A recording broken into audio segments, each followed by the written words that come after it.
जब ये महिलाएं हमारी बहनें यहाँ पे हैं, देखो मुद्दा ये है कि जितने बड़े बड़े लंबे धरने चल रहे हैं, कोई एक आदमी अगर ये समझ ले कि मैं पैदल वहां से उतरकर मैं पूरे धरने पे को पैदल चल सकता हूं, उसमें मिलने का नहीं कि वो किसी से मिल लेगा, वो पैदल नहीं चल सकता। 22-22 किलोमीटर लंबे धरने हैं। वो टेंट उसके गिरवाने की जिम्मेदारी दे देगा, आप टेंट को गिर लो या अपने किसी लोगों से मिल लो, वो ये काम नहीं कर सकता। और इन धरनों को बताया जाता है कि जी धरने उठ गए, दोपहर में सड़कों को दिखाया जाता है कि जी धरने उठ गए, क्योंकि कुछ चैनल इसी काम पे लगे हुए हैं। आप उन पे ना जाने की जरूरत है। उन पे हमने गांव के लोगों को बता दिया कि चैनल अगर आपके बारे में गलत चीज दिखावे तो उसको सही मानना, उसकी बात मत मानना। लड़ाई बहुत बड़े व्यापारी से है, उसने चैनलों को भी खरीद लिया, देश में व्यापार करना चाहता है रोटियों पे, भोजन पे, रोटियों को तिजोरी की वस्तु बनाना चाहता है, अनाज कोठी और तिजोरी में बंद करना चाहता है, भूख कितनी लगेगी उसके आधार पे कीमतें तय करना चाहता है। तो ये सरकार बड़े व्यापारियों की सरकार आ गई। अगर सरकार किसी पार्टी की होती तो समझौता हो जाता। पहले भी सरकारें रही हैं, जब भी आंदोलन हुए तो सरकारें बातें करती थी, लेकिन ये पहली सरकार देखी कि ये छोड़ दिया और एक आधे रास्ते अगर दिल्ली के खुले हुए थे वे भी रास्ते बंद कर दिए। तो ये सरकार नहीं हो सकती। ये व्यापारी हैं, पक्के व्यापारी हैं, बड़ी बड़ी कंपनियां सरकारों के बीच में घुस गई। ये लुटेरे हैं, देश को लूटने आए हैं, और देश को लूटने से बचाने के लिए, क्योंकि कर्मचारी नहीं आए, दूसरे और विभाग नहीं आए, दुकानदार नहीं आए, कर्मचारी पिटते रहे, दुकानदारों पर अत्याचार होता रहा। इनका रुख जब गांव की तरफ हो गया तो इनकी जो लगाम है वो गांव के लोगों ने, किसानों ने इनकी लगाम थामी। इनका मुकाबला करना पड़ेगा डट के। अभी आंदोलन कितना लंबा चलेगा इसका वो भी कोई नहीं है कि कितना लंबा चले। इस आंदोलन को लगा के चलना कि सर्दी तक आंदोलन चलेगा। ये आपका गर्मी जागी, बरसात जागी, आगे सर्दी आएगी, और वो भी इस आधार पे कह रहे ये गांव के लोगों की एक कहावत है, जब मेले भरते थे बड़े बड़े मेले, पीछे वो जयपाल खड़े हैं ना, गंगा जी पे, तिगरी पे, अगर उसमें कोई रल जाता था तो ये कहते थे कि रला हुआ आदमी जो बच्चा रल गया वो अगले साल मेले में जरूर आएगा। तो सरकार सर्दी में रली तो अगले साल सरकार सर्दी में ही मिलेगी। ये कहावत जो बुजुर्गों ने कही है वो झूठी नहीं हो सकती। आपको हौसला 1 साल का रखना पड़ेगा, लंबा भी चल सके, लेकिन आपको तैयारी 1 साल की रखनी पड़ेगी। इन्हीं टेंटों में आपको लौटना पड़ेगा, अपने कूलर की व्यवस्था करनी पड़ेगी, बरसात आएगी तो बरसात की व्यवस्था होगी, आगे फिर सर्दी आएगी। जो 40 लोग हैं हमारे, उन अलग भी बहुत लोग हैं, वे पूरे देश भर में जा रहे हैं, पूरे देश की जनता आपके साथ में है। वो चाहे दुकानदार हो, जो छोटा दुकानदार है, जो गांव में दुकान करता है, जो शहर में दुकान करता है, उसने कहा जी नाश हो गया हमारा, हमारी जान बचा दो। वो एक आदमी, एक दुकानदार 100 लोगों को उधार सामान देता है। अगर शहर में 2 मॉल खुल जाएंगे तो पूरा का पूरा शहर का जो दुकानदार है वो खत्म हो जाएगा। जो छोटी स्मॉल इंडस्ट्रीज है वे बर्बाद होगी हमारी, वे लोग कहां जाएंगे। जो साप्ताहिक बाजार है वे बाजार खत्म होंगे। 4.5 करोड़ लोग हैं वे जो साप्ताहिक बाजार में अपना गुजारा बसर करते हैं, जिनके पास में बिजली का कनेक्शन नहीं है, जिनके पास में दुकान नहीं है, वे सस्ता माल खरीदते हैं तो जनता को सस्ता माल देते भी हैं पब्लिक को। बहुत लोग उन्हीं बाजारों पर निर्भर हैं। बड़ी कंपनियों की नजर उन्हीं बाजारों पर है कि जो खुदरा व्यापार है इस पर कब्जा करो, देश को बेरोजगार बनाओ, नौजवानों की नौकरियां छीनो और किसान की जमीन छीनने का काम और षड्यंत्र वो चला हुआ है। हमारे कई सवाल थे भारत सरकार से। एमएसपी मिनिमम सपोर्ट प्राइस वो देने को तैयार नहीं है अभी सरकार। उसने कहा कि कंपनियों को बड़ा नुकसान हो जाएगा अगर हमने खोल दिया, उनको महंगे में खरीदना पड़ेगा।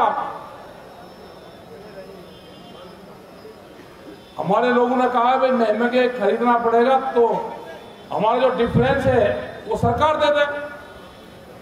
भाई आप उसका कानून बना दो, या तो सरकार खरीदे, सरकार नहीं खरीदती तो कोई व्यापारी कोई कंपनी खरीदती है तो उसको खरीद लेने दे। अगर उनकी ज्यादा चिंता है तो डिफरेंस आप सरकार उसको वहन कर ले, लेकिन अभी किसी चीज पे तैयार नहीं है। ये लड़ाई लंबी चलनी पड़ेगी। 3 कानून है, वे वापसी नहीं होंगे तो घर नहीं जाएंगे, ये पूरा नारा उसी दिन लग चुका था।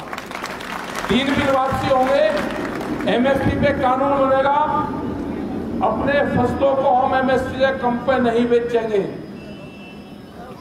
ये हो गया है तय कुछ जगह। आगरे के अंदर अभी 3 दिन पहले एक किसान गेहूं की फसल लेकर गया, उसका रेट लगाया 1600 रुपया क्विंटल। उसने कहा कि एमएसपी से कम पे नहीं दूंगा, 1975 से कम पे मैं अपना गेहूं नहीं बेचूंगा। उसने रोड़ा रुका करा, अधिकारी आए तो उसका उसी रेट पे उसकी खरीद हुई। मंडी का मतलब पूरे देश में मंडी का मतलब एमएसपी नहीं है। पूरे उत्तर प्रदेश और दूसरी जगह तो मंडियों में उसके नीचे पे खरीद होती है। पंजाब और हरियाणा को छोड़ देंगे, और वो भी 2 फसलों को। उस अलग तो अगर मक्का की फसल है, बाजरे की है तो वो सस्ते में बिक रही। तो जब ये कानून बन जाएगा तो उसके नीचे पे फसल नहीं बिकेगी, ये आंदोलन है। 3 बिल वापसी होंगे, ये आंदोलन है। बिजली अमेंडमेंट बिल 2020 उस पर सरकार ने कहा कि हम इसको ले लेंगे वापसी, लेकिन कोई कागज पत्तर उसका भी नहीं है। इनमें समझौता नहीं होता तो समझौता उसमें भी नहीं होता। अगर किसी के पास में 2 पशु होंगे तो कॉमर्शियल कनेक्शन उसको लेना पड़ेगा अपने घर पे ही। बीज कानून आ रहे हैं, इसके अलग भी बहुत कानून आ रहे हैं। बीज विधेयक जो बिल है वो आ रहा है। बीज पुलिस बनेगी,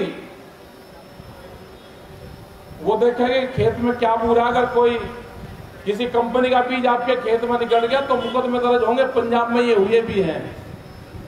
आलू की किसी ने वैरायटी लगा दी गुजरात में, उसके ऊपर मुकदमे दर्ज हुए। 10 साल पुराना ट्रैक्टर अब आप नहीं चला सकते। ये देश में कानून आ गया है, एनजीटी का कानून है ये, कि 10 साल पुराना पंपिंग सेट, गाड़ी और ट्रैक्टर अब आप नहीं चला सकते। आप इलीगल रूप से उसको चला रहे हैं, आप उसको बेच नहीं सकते। उससे कोई एक्सीडेंट कोई हो जाए तो उसका इंश्योरेंस नहीं है, तो कितने लोग होंगे कि 10 साल में ट्रैक्टर बदल देंगे। तो ये जो सारे कानून आ रहे हैं, ये खेती को छीनने के कानून है। आपकी जमीनों पे उनकी नजरें हैं, या आपको भाव ना दे इस तरह के कानून लगाते कि किसान अपनी खेती बाड़ी छोड़कर ये कंपनी को दे दे। वो कौन सा फार्मूला है कि हम अपने खेत में खुद काम करते हैं, मजदूरी करते हैं, हमको नुकसान है। बड़ी बड़ी कंपनी आएगी, उनके बड़े बड़े अधिकारी आएंगे, वे कर्मचारी वे खेती में काम करेंगे, उनको फायदा होगा। हमने सरकार को कहा है कि मास्टरों से हमको भी मिलवाओ, जो खेती के जो मास्टर हैं, जो गणित के टीचर हैं, उनसे हमको भी मिलवा दो कि कैसे लाभ होगा। बहुत लोग कहते हैं जी कानून से लाभ बहुत होगा। भाई कौन आदमी है वे, हमको भी मिलवा दो। जो टेक्नोलॉजी हम उसकी जानकारी कर लेंगे। अभी लड़ाई लंबी होगी, सवाल बहुत हैं, सरकार मिल नहीं रही। सरकार पिछले 1.5 महीने से गायब है, सरकार दिल्ली छोड़ के कहीं भागी। और ये पता चला कि जब गदड़ के दिन आते हैं वो खेत छोड़ के गांव की तरफ को जाता है, सरकार भी दिल्ली छोड़ के गांव की तरफ को जा रही। गांव वाले लाठी लेकर बैठे, न सरकार दिल्ली में है न सरकार गांव में है। सरकार कहां गई? सरकार गई है बंगाल। बंगाल में भी हमारे लोग जा रहे हैं, रुद्दू मानसा जी जा रहे हैं अपना लठोड़ा लेकर बंगाल में भी जाएंगे। सरकार को बंगाल से भी जाएंगे, उनको जाना पड़ेगा बंगाल से भी। पूरे देश में जाएंगे, 40 के 40 लोग जाएंगे, इनके साथ में हिंदुस्तान भर के और लोग जाएंगे, अपनी बात बताएंगे कि फसलों के रेट नहीं मिल रहे, स्वामीनाथन वाली कमेटी की रिपोर्ट लागू नहीं हुई, देश को लूटने आगे, देश में लुटेरे आगे हैं, इन लुटेरों को भगाना पड़ेगा। और भगाने का जो तरीका है वो सब आप लोग जानते हैं कि जब लुटेरा घर में आता है, जब चोरी करने आता है तो पाठ पढ़ने से नहीं हो जाएगा, वो लठोरी से जाएगा, लठोरी से उससे जाएगा वो। तो बड़ी बड़ी कंपनियां आपकी जमीनों पर नजरें गड़ाई बैठी है। आपको सतर्क रहना है। इस तरह का जो आंदोलन है, ये पहली बार इतना बड़ा आंदोलन देश में चला है और 100 दिन इस आंदोलन को हो गए, 100 दिन। बहुत हिम्मत की बात है आप सब लोगों की। गेहूं कटाई का टाइम आएगा, उस टाइम पे कमेटी अपने गांव में बना लेना कि जो किसान यहां पर रहेगा उसके खेत का नुकसान ना हो। ये कमेटी आपको बनानी पड़ेगी। सरकार तलाश में है कि किसान गेहूं काटने अपने खेत में जरूर जाएगा। आपकी सबकी जिम्मेदारी बनती है कि जो लोग यहाँ पे हैं उनके खेत की कटाई होती रहे, आंदोलन भी चलता रहे और ये देश में मीटिंग भी चलती रहे। फैसला एक दिन वो होगा कि फैसला आपके पक्ष में आएगा, किसान की जीत होगी और सम्मान के साथ में किसान अपने घरों को वापस आएगा। सरकार को भी कहा है कि आपने जो गलती और जो पाप करा है, आपने जो सरदार कौम के साथ में जो गद्दारी करी है, आपको माफीनामा है कि आपको अमृतसर के गुरुद्वारों में, गुरु घर में आपको जाना होगा, माथा टेकना पड़ेगा आपको।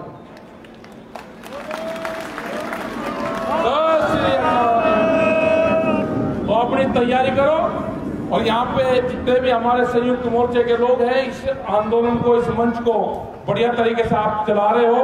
पूरे आंदोलन, पूरे मंच आपके चले हुए। यहाँ हम भी दूसरी तीसरी बार यहाँ पे आए, आते हैं, इतना लंबा मंच है, आ ही नहीं सकते यहाँ तक, घूम फिर कर आना पड़े तो आएंगे। अभी आगे जाके 1-2 जगह बैठेंगे, चाय पिएंगे। आपका धन्यवाद। जय हिंद, जय भारत, जय सिंध बॉर्डर, जय तिगरी बॉर्डर, जय ढासा बॉर्डर, जय गाजीपुर बॉर्डर। धन्यवाद। सत श्री अकाल। प्लीज़ साडे चैनल सांझा पंजाब नू लाइक ते सबसक्राइब करो यूट्यूब ते।